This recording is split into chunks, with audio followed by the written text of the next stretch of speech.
Assalamu alaikum warahmatullahi wabarakatuh. Barkanmu da yau, barkanmu da sake kasancewa tare da ku a daidai wannan lokaci. Ni ce dai taku wato Suhaila, da fatan kuna jin daɗin shirye-shiryenmu. Assalamu alaikum wa rahmatullahi ta'ala wa barakatuhu. Barkanmu da yau, barkanmu da sake kasancewa tare da ku a daidai wannan lokaci. Ni ne dai naku har yau har kullum wato ɗan mama. Ga masu buƙatar harkar YouTube channel musamman ma waɗanda suke harkar comedy da kuma ƙananun mawaƙa da kuma waɗanda suke so za su fara ɗora program ko kuma wani shirye-shirye ko kuma tallallukansu ko kuma wani miƙa saƙo ta kai tsaye. Za ku iya ɗaukar wannan namba tamu domin siya ko kuma buɗe sabo kai tsaye. Kuma ga waɗanda suke so a tallata musu hajojinsu nan ma ku sani za ku iya ɗaukar wannan namba tamu, za ku iya bibiyar mu ta WhatsApp ko kira kai tsaye ko kuma ku turo mana da saƙon text message domin ƙulla kasuwanci. Dalilin da ya sa za mu yi maganganu a kan waɗannan jarumai shi ne, muna da wata masaniya a kansu.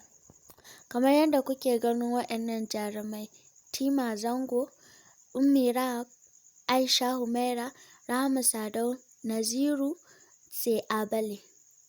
To maganganu ne suke ta yawo kamar yadda kuka ji kuma kamar yadda mu kanmu muka gani da idanuwanmu kuma muka ji da kunnenmu. Akwai maganganu da suke ta yawo dangane da haka, musamman ma da aka ɗauko wannan babbar jaruma mai suna Ummi Rahab, inda dama mutane suna ta raɗe-raɗi kuma suna ta maganganu kan cewa ainihin ta ba 'yar Najeriya ba ce. Wasu sun ce 'yar Sudan ce, wasu sun ce 'yar Nijar, wasu sun ce Ghana, wasu sun ce Libya, wasu sun ce Kamaru, wasu kuma sun kai ta har zuwa ƙasar Ghana. Haka zalika ita kanta wannan babbar jaruma mai suna Rahama Sadau, akwai mutane da yawa da suka faɗi maganganu da yawa a kanta, inda wasu suka ce 'yar ƙasar Gabon ce, wasu suka ce 'yar ƙasar Libya, wasu kuma suka ce 'yar ƙasar Najeriya ce, wasu kuma suka ce 'yar ƙasar India. Bugu da ƙari ita kanta wannan jaruma mai suna Tima Zango, ita kanta akwai mutane da yawa wanda suka dinga faffaɗan maganganu da yawa a kanta, inda wasu suka ce 'yar ƙasar Amerika ce, wasu suka ce 'yar ƙasar Canada, wasu suka ce 'yar ƙasar Kenya, wasu kuma suka ce 'yar ƙasar Najeriya ce, wasu kuma suka kai ta ƙasar Nijar.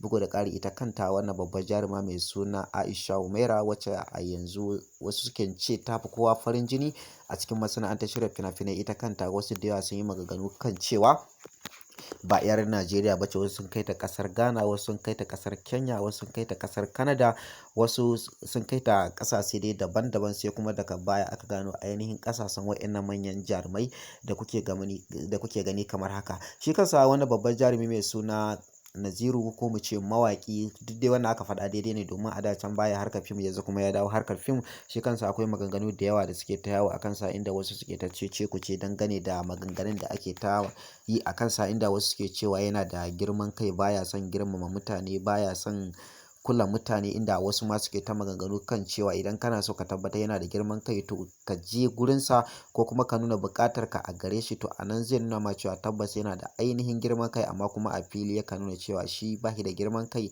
yakan yi wa'azi, amma wasu kuma sun fahimce shi, wasu ba su fahimce shi ba. Haka shi kansa wannan babban jarumi wato Abale, inda wasu da yawa suka dinga maganganu kan cewa ya samu ɗaukaka a ƙanƙanin lokaci, ko ya samu wata fasaha a cikin ƙanƙanin lokaci, inda akwai ya zo ya samu wasu tsofaffin jarumai da yawa, ɓangaren mata da ɓangaren maza ba su samu damar ɗaukaka ba, amma shi daga shigowarsa daga fim ɗin